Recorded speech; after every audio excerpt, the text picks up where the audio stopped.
요엘 이 말씀 대할 때마다 우리 하나님, 우리가 늘 기억하는 건 이 13절, 그것도 중반절 이후에 하나님은 은혜로우시고 자비로우시고 노하기를 더디하시고 인애가 크시사 뜻을 돌이켜 재앙을 내리지 않으신다.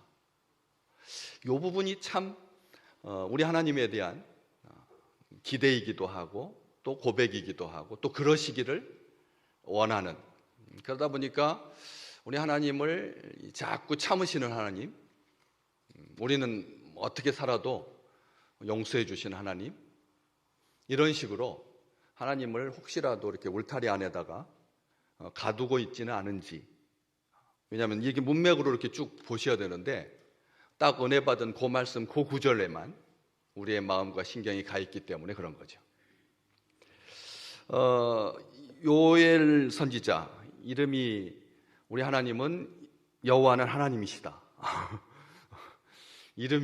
자기 이름이 요엘입니다. 요엘. 여호와는 하나님이시다.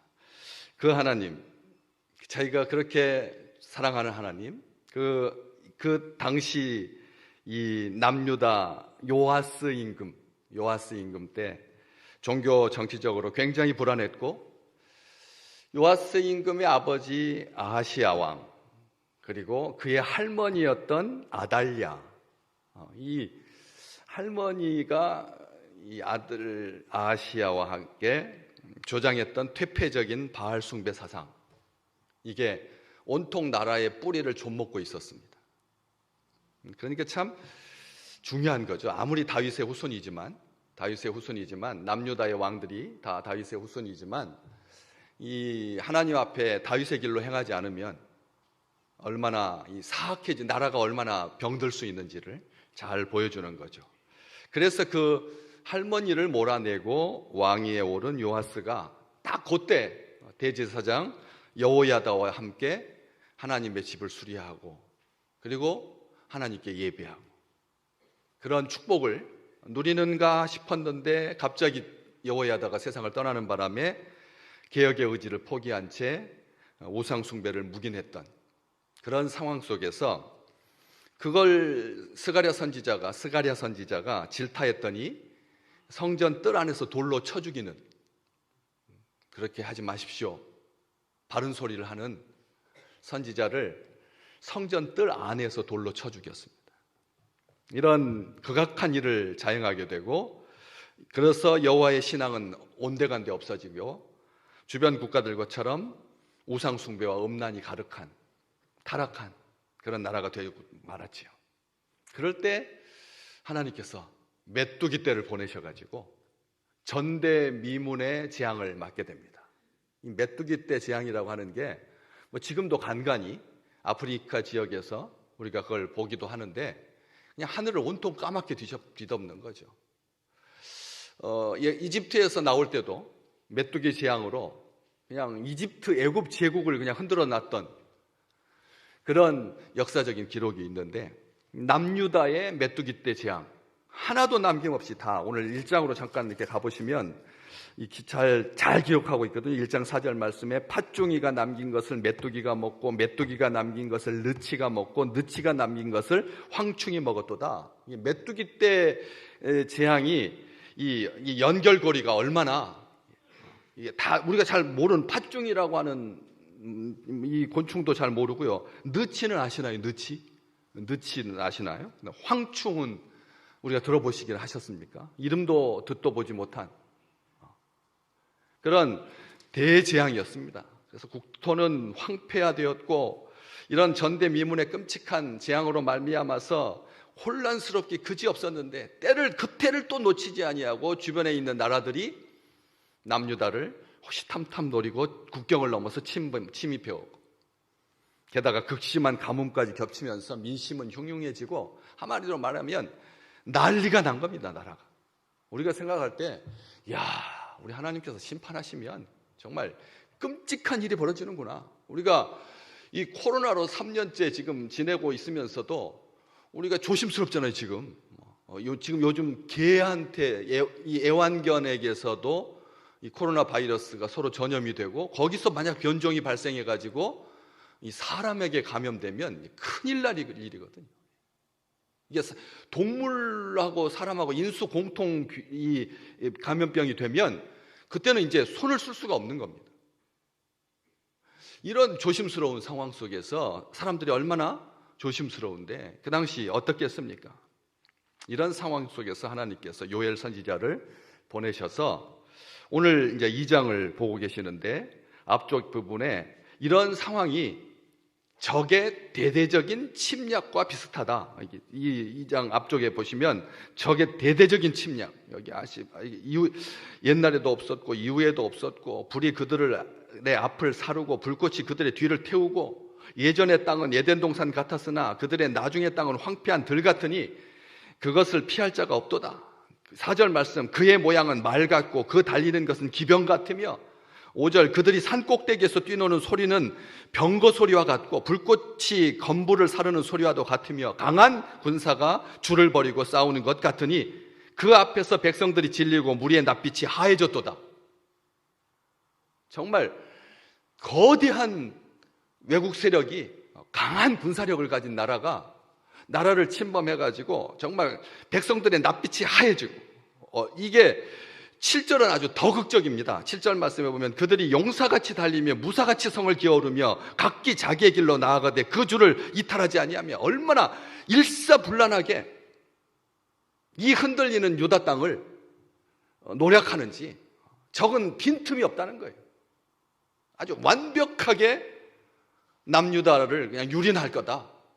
그런 비유를 들어주면서 우리는 다시 한번 여기서 생각해 보는 거죠. 평소에 하나님에 대해서 아무런 생각이 없이 살던 사람들이 어떤 이 국가재난, 지구촌적인 재난을 맞게 되면 사람들은 하나님에 대해서 이제 생각을 하게 되는 거죠. 평상시에는 아무런 생각 없이 삽니다. 그런데 이런 재앙이 닥치면 우리 하나님이 계셨나? 튀르키예, 시리아 접경지대에 7.6 7.8 요 정도의 지진, 대지진이죠. 대지진. 우리나라는 그런 걸 겪어보지 못했으니까 뭐 이쪽 남쪽에서 바닷가에서 뭐 3.4 뭐 이 정도 해가지고 약간 느낌, 예민한 사람만 느낄 정도. 그 외에는 이렇게 큰 재난을 겪어보지 못했는데 이런 재난이 닥칠 때마다 하나님은 살아계신가, 하나님에 대해서 말을 하기 시작한다는 거예요.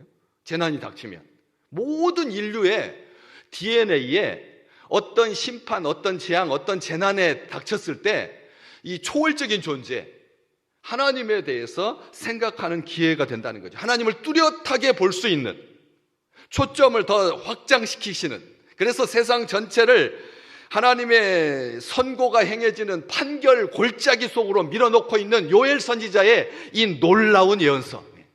요엘 선지자 우리가 잘 평상시 성령 충만, 나중에 너희들 다음 세대가 복을 받아가지고 하나님께서 함께 해주셔서 28절 말씀 3장 28절 그 후에 내가 내 영을 만민에게 부어줄 텐데 너희 자녀들이 장래 일을 말할 것이고 너희 늙은이들은 꿈을 꾸고 너희 젊은이들은 이상을 볼 것이다. 그때 내가 또 내 영을 남종과 여종에게 부어줄 거다. 이게 성령 강림주일. 요때만 딱 한번 보고 이 재난의 때와 관련하여서 이 말씀을 볼 그런 생각도 경황도 없는 거죠. 왜? 사람들이 재앙 앞에서 얼마나 이 무력한지, 얼마나 추하고 얼마나 초라한지, 얼마나 당황하고 얼마나 두려워하는지, 쳇바퀴처럼 돌아가는 바쁜 일상 속에서 자기 몰두하느라고 정신 없었던, 보지 못했던 진실을 우리는 이 재앙을 겪을 때마다 만나게 된다는 거죠. 올겨울 뭐 죽을 거라고 막 겨울 시작할 때 막 그랬는데 우리 교역자들하고 눈 많이 와가지고 교회 주변 청소한 것이 다 한두 번밖에 없었습니다. 올겨울 우리가 막 진짜 죽을 거라고 막 그랬잖아요. 근데 그냥 이렇게 지나가네요. 이런 속에서 우리 매일의 결정들이 영원한 결과에, 영원한 것에 이 결과를, 영향을 미친다는 거예요. 매일의 결정들. 오늘 예배 드리면서 생각해 봤습니다. 우리가 드리는 이 예배의 순간, 우리 인생 중에 많은 날들 중에 그냥 한 주 빠져도 뭐 아무런 영향력이 없을 것 같은, 우리가 일상적인 삶을 살면서 그거 쉽거든요.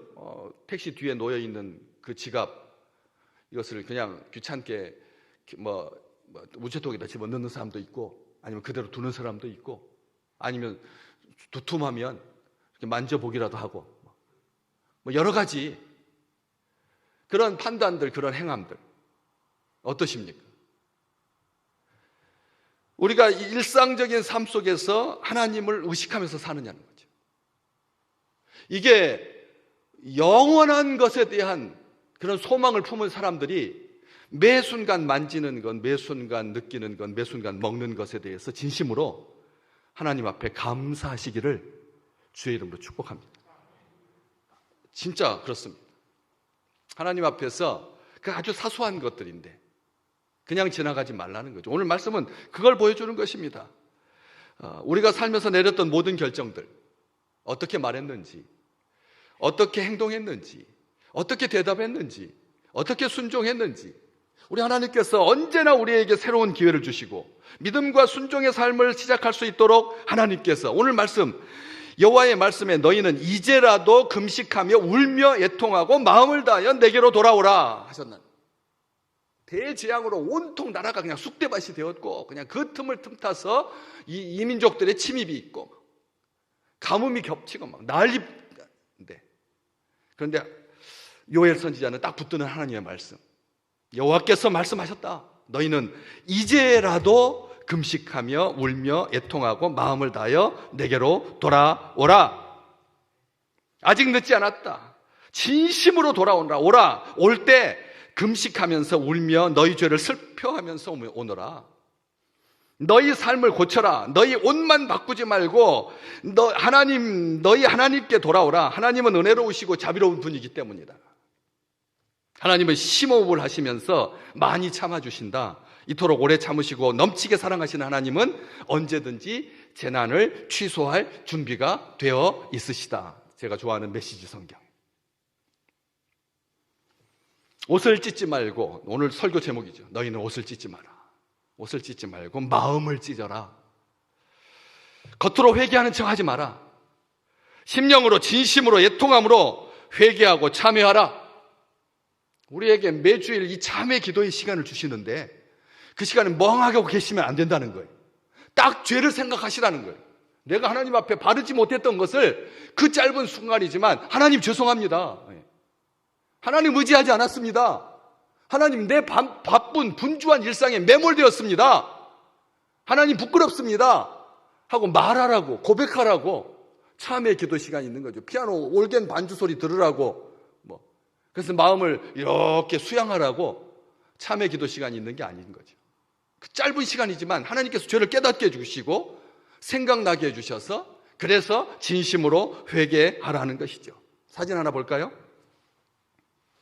유대인들의 옷을 찢는 관습, 크리아라고 합니다.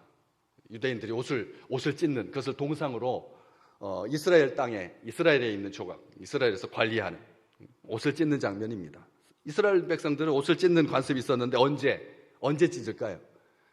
임종을 지켜보지 못한 유족들이 가족의 사망 소식을 듣고 하나님 앞에서 슬퍼하면서 옷을 찢었습니다. 임종을 지켜보지 못한 가족들이, 대표적인 예로 야곱이 요셉의 피 묻은 옷을 보고 아들이 죽었다고 생각해서 겉옷을 찢고 울며 애통했던 것처럼, 이게 이제 일상적인 관습이라는 거죠. 사자에 대한, 망자에 대한 슬픔을 표현하는 것이 옷을 찢는 것입니다. 그런데 그때만 하는 것이 아니라 하나님 앞에서 회개할 때 두 종류입니다. 슬픔을 표현하고 하나님 앞에서 회개할 때 옷을 찢으며 하나님의 긍휼을 구했죠. 찢겨지는 옷을 통해서 애통해하던 찢어지는 마음을 표현하는 것입니다. 우리 문화에는 없잖아요. 그러니까 이스라엘 이 말 자체가 우리 문화하고 상관이 없는 그런 표현인데, 우리도 그렇죠. 슬플 때 우리 부모님 돌아가시고 그럴 때 뭐 하죠? 뭘 하나요? 한 번도 안 돌아가 보셔서 잘 모르시나요? 다 아시죠? 머리도 안 깎고 수염도 안 깎고 옷도 안 갈아입고 아버지, 어머니 그 무덤 앞에서 천막 치고 텐트 치고 이슬만 먹고 살잖아요. 참 대단한 사람들이죠. 우리는 옷은 찢는 것은 순간이지만 우리는 1년, 2년, 3년 그렇게 슬픔을 표현했잖아요. 얼굴도 씻지 아니하고. 이렇게 같은 어떤 맥락이 다 있는 겁니다. 그렇지만 우리는 이게 회개하고 연결되는 경우는 없거든요. 우리나라에서. 그것은 부모에 대한 효 차원이고, 그리고 살아생전에 부모님한테 효를 다하지 못한 것에 대한 죄송스러운 마음으로 그 자기를 채찍질하는, 좀 나쁘게 표현하자면 가학적인 태도거든요. 거기 속에는 하나님을 향한 회개의 개념은 없었습니다. 그런데 오늘 이 말씀, 이스라엘 백성들이 회개할 수 있도록, 돌아올 수 있도록 그 근거가 뭐냐? 오늘 너무나 은혜로운, 우리가 처음에 시작할 때 보셨던 것처럼 하나님께서 은혜로우시고 자비로우시고 노하기를 더디하시고 인애가 크시기 때문이다. 요엘은 이것을 분명히 합니다. 하나님은 우리가 마음을 찢어서 진심으로 회개하면 뜻을 돌이키시고 재앙을 내리지 않으신다. 불쌍히 여기시고 은혜를 베풀어 주신다. 하나님은 죄인 한 사람이 회개하는 것을 얼마나 기뻐하는지 모른다. 누가복음 15장 7절 말씀. 하나님 말씀하셨습니다. 죄인 한 사람이 회개하면 하늘에서는 어떻다고요?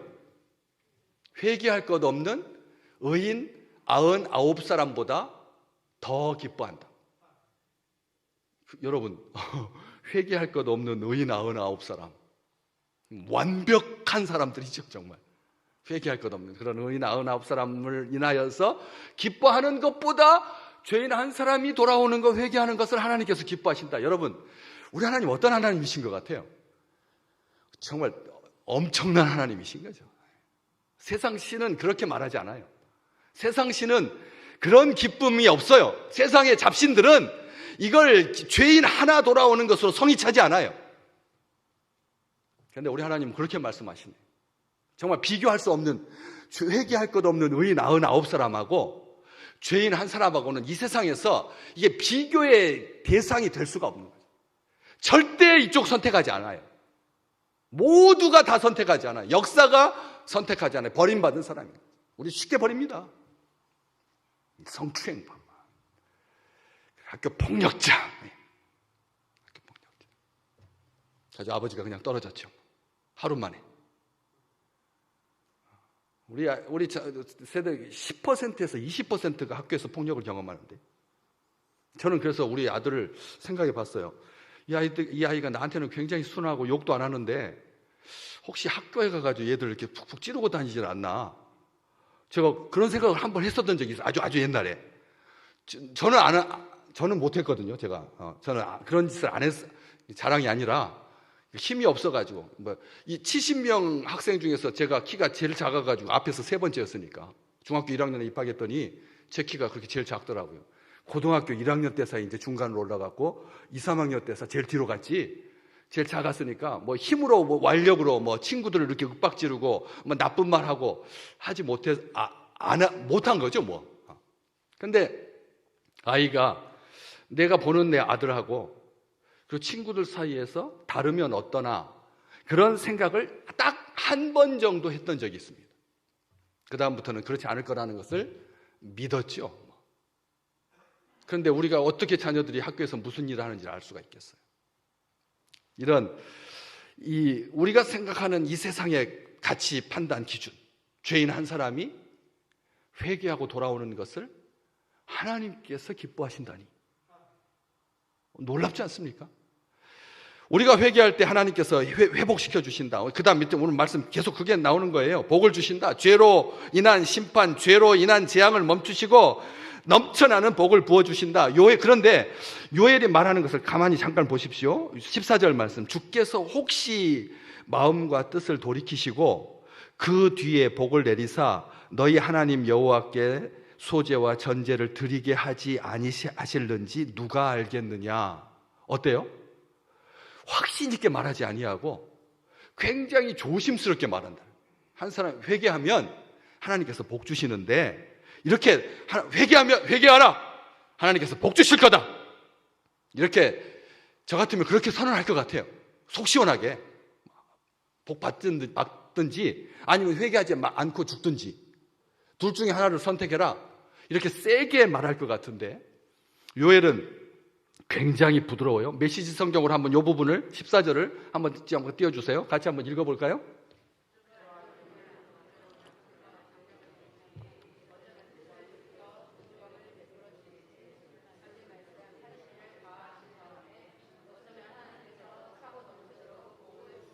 아, 14절 말씀이에요.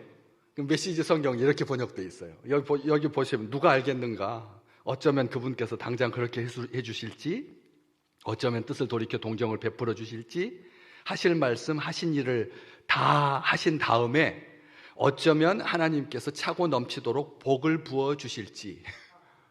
어때요? 이게 확신 있는 그런 그 메시지의 선포라기보다는 굉장히 조심하고 있는 거예요. 우리 하나님은 하나님께 대해서 조심하는 거예요. 이 어려운 상황 속에서 회개할 때 하나님께서 복 주신다라고 하는 것을 우리가 믿지만 그럼에도 불구하고 조심스럽게 혹시 마음과 뜻을 돌이키시고 또 소제와 전제를 드리게 하실지 예배를 다시 드릴 수 있도록 복을 주실지. 여러분, 우리가 이 코로나 겪으면서 고백하잖아요.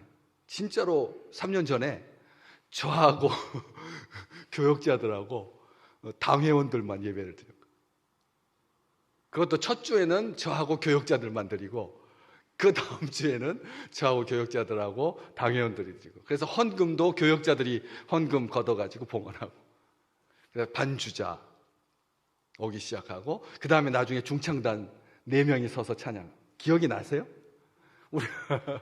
그렇게 우리가 예배를 드렸잖아요.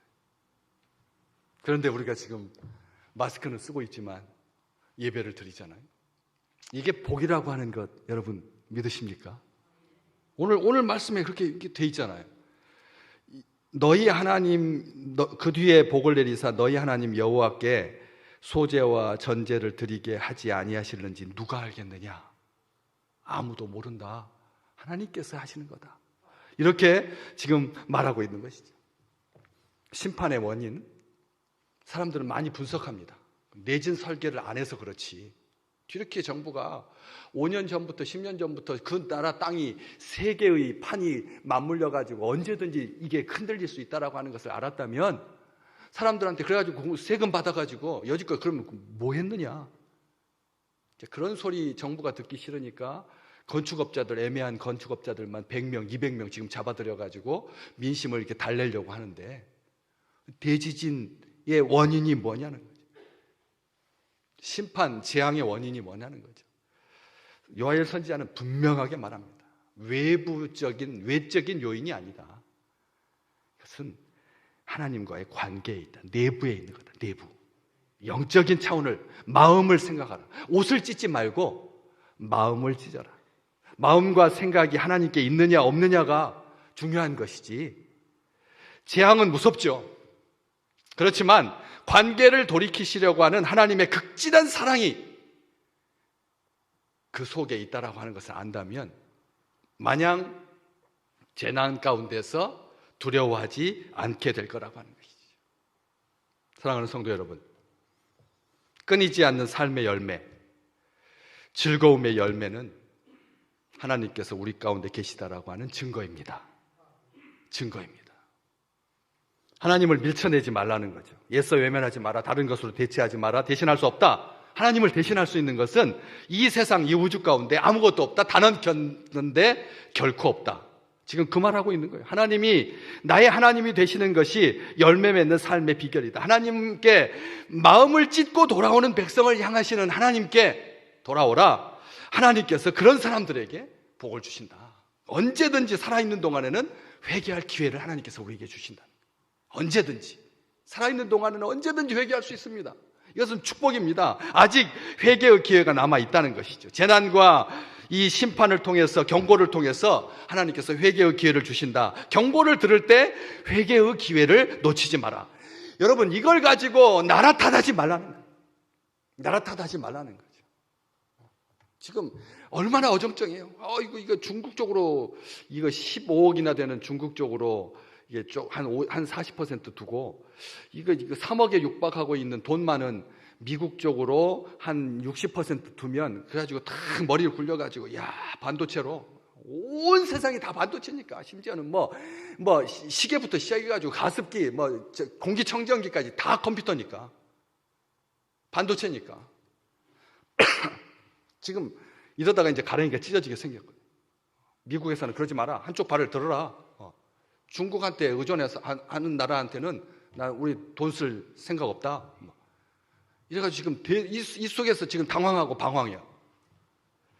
우리 여기서 봐야 된다는 것이죠. 이 경고를 들어야 된다는 거죠.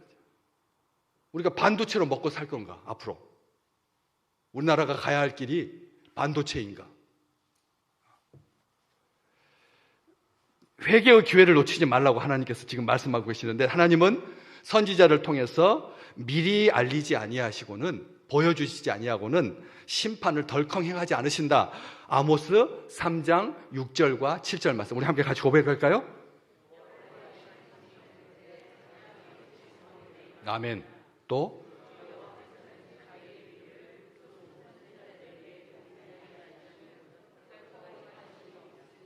아멘.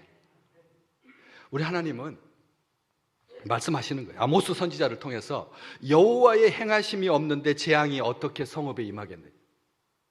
하나님께서 행하시지 않으면 재앙이 도시의 성읍의 마을에 임하지 않으신다. 그러면서 주 여호와께서는 자기의 비밀을 그 종 선지자들에게 보이지 아니하시고는 결코 행하심이 없으시리라. 선지자는 그렇게 고백하고 있습니다. 하나님께서 다 선지자를 통해서, 종을 통해서 알려주시고 보여주신 다음에 심판하신다는 것이죠. 죄가 하나님께 자유롭게 나가지 못하게 하죠. 죄가 하나님 앞에 자유롭게 나가게 하지 못하게 하고, 죄가 하나님의 심판을 보지 못하게 하고, 죄가 하나님의 말씀을 듣지 못하게 하고, 죄가 하나님의 얼굴을 볼 수 없게 만든다.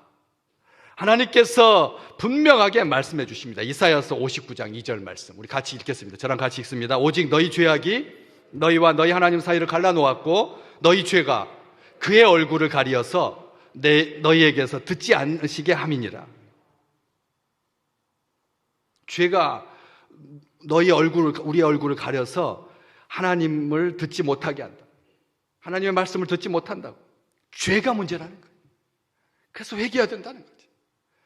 우리가 건널 수 없는 강, 물을 저장할 수 없는 터진 웅덩이, 예레미야서 2장 13절 말씀도 우리 같이 고백할까요? 성경 말씀 같이 고백하겠습니다. 내 백성이 두 가지 악을 행하였나니 곧 그들이 생수의 근원되는 나를 버린 것과 스스로 웅덩이를 판 것인데, 그것은 그 물을 가두지 못할 터진 웅덩이들이니라. 아멘. 내 백성이 두 가지 악을 저질렀다. 근데 그게 뭐냐? 생수의 근원이 되시는 하나님을 버린 것. 또 하나는 스스로 웅덩이를 파, 하나님을 버리고 나서 스스로 웅덩이를 파가지고 거기에서 이제 물 먹겠다고. 여러분, 사람이 하나님 버리고 자기가 그 하나님의 그 생수를 마시겠다고 스스로 웅덩이를 팠는데, 그 웅덩이는 어떤 웅덩이라고요? 터진 웅덩이라고요. 물을 가두지 못할 터진 웅덩이라. 열심히 한번 파봐라. 갈라져가지고 물이 다 새버리는 터진. 그러니까 사람의 그 하나님을 떠난, 하나님을 버린, 하나님 앞에 죄 지은 사람들은 아무리 파도 터진 웅덩이에 불과하다는 거예요. 터진 웅덩이에 불과하다는 거예요. 안타까움으로 주님께서 말씀하고 계시는 거죠. 진정한 회개는 상하고 통회하는 마음으로 하나님께 돌아오는 것이라는 것을 우리는 고백합니다. 옷을 찢지 말고 마음을 찢는 것이 하나님께 돌아오는 진정한 회개라고 하는 것이죠. 시편 51편 17절, 하나님께서 구하시는 제사는 상한 심령이라. 하나님이여, 상하고 통회하는 마음을 주께서 멸시하지 않으실 겁니다. 누가 지은 시라고요? 다윗의 시. 뒤가 더 중요해요. 이게 부제거든요. 이 51편에 맨 앞에 있는 것을 제가 요 뒤에다 이렇게 붙여놨어요. 이게 부제인데 어떻게 되어 있다고요? 인도자를 따라서 부르는 노래라고. 다윗이, 그 다음에 무슨 내용이라고요? 한번 볼까요? 다윗이 밧세바와 동침한 후 선지자 나단이 그에게 하나님께서 너 죽는다 그러면 너 죽는다, 죄를 회개하라 하고 나단 선지자를 보내주셨거든. 그때 지은 시가 시편 51편인 거지요. 그런데 그 치욕스러운, 그 부끄러운 것을 어떻게 부르라고요? 인도자를 따라서 부르라고요. 앞에서 인도자가 다윗 왕이 밧세바하고 간음했대요 이렇게 하면 우리 성도들이 다 같이 따라서, 다윗이 전쟁 중에, 그 치열한 전쟁 중에 남편이 그 전쟁에 나가 있는데 그 부인을 불러들여가지고 욕보였대요. 간음행했다. 그것을 인도자가 부르는 대로 따라서 부르라. 부제를 그렇게 붙여놨다는 거예요. 저는 이 말씀 들으면서 생각해 봤어요. 우리가 우리의 죄에 대해서 이렇게 하나님 앞에 진정으로 돌아오지 않으면, 다윗은 분명히 고백했습니다. 하나님 앞에 죄를 용서해달라고. 어떻게 해달라고요? 얼마나 많이 울었으면 자기가 누웠던 침대가 자기 눈물에 의해서 뜰 정도까지 울었다고. 그런 사람은 이 지구상에 없거든요. 저는 그런 사람을 본 적이 없고, 아무리 그게 과장법적인 표현이지만 자기 죄를 애통해하면서 우는 눈물에 자기 침대가 뜰 정도로 운 사람이 우리 중에 누가 있어요? 그런데 이 시를 우리를 통해서 하나님께서 원하시는 게 상한 심령이다. 하나님 앞에 나올 때는 자기 의를 가지고 나오지 마라. 자기 의를 가지고 나오지 말고 하나님 앞에 상하고 통회하는 마음을 주셔서 하나님께서 멸시하지 않으신다. 자기 백성에게 상하고 통회하는 마음을 하나님께서 주셔서 멸시받지 아니하도록 하나님께서 해주신다는 거죠. 누구든지 하나님께 나와서 죄를 자백하면 하나님은 어떤 분이라고요? 미쁘시고 의로우셔서 그의 죄를 사해 주시고 모든 불의에서 깨끗하게 하실 것이요. 요한일서 1장 9절 말씀. 하나님은 미쁘시고 의로우셔서 자기 죄를 자백하기만 하면 하나님은 죄를 사해 주시고 모든 불의에서 깨끗하게 해 주신다고. 여러분, 회개는 차곡차곡 쌓아 놔뒀다가 회개하는 게 아닙니다. 회개할 수가 없어요. 다 잊어버리니까. 다 잊어버려요. 그러니까 잘못하면 그 자리에서 딱 회개하시라. 바로 그 순간에 하나님 죄송합니다. 하나님 죄송합니다. 하나님 제가 잘못했습니다. 하나님 제가 하나님 의지하지 못했습니다. 하나님이 분명히 두려워하지 말고 염려하지 말라 그랬는데 주님 제가 두려워하고 염려했습니다. 그때 그렇게 하면 되잖아요. 그 어려운 일 아니거든요. 즉시 해야 된다. 그래서 사도 바울은 고린도후서 6장 2절에 보라 지금은 은혜 받을 만한 때요, 보라 지금은 구원의 날이로다. 지금이 은혜 받을 때고 지금이 구원 받을 때다. 바울이 그렇게 말해주고 있는 거거든.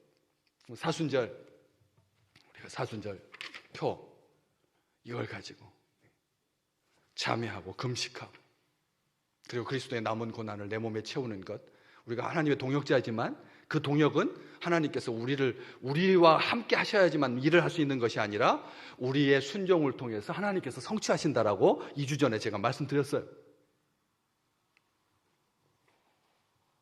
우리가 이번 사순절 두 번째 주를 맞습니다. 그런데 총회에서는 사순절 두 번째 주를, 이번 주를 사회봉사주일로 그렇게 지키자고 합니다. 사회봉사주일. 적극적인 회개가 뭐냐는 거예요. 그래서 자기의 재능을 하나님의 교회에 이렇게 썬팅도 해주시고요. 자기 평상시 직업 가지셨던 직업 가지고 그대로 썬팅도 해주시고 또 그다음에 전기 작업도 해주시고, 요즘 우리 식구들 중에 손재주기 계신 분들이 많으셔서 또 우리 집사님 요 앞에 있는 요 성가대 맨 앞쪽에 있는 다리 한쪽 앞쪽을 벽 쪽에서부터 이렇게 너무 많이 떠져가지고 첫 줄이 좀 좁으니까 그래서 앞쪽 발톱을 조금씩 잘라서 바짝 붙여줘가지고 앞쪽 좀 10cm도 아니 한 5cm 정도 이렇게 여백이 생기게 해줘가지고 첫 줄도 편하게 앉을 수 있도록 그렇게 해주시고 은혜 받으시기를 주의 이름으로 축복합니다.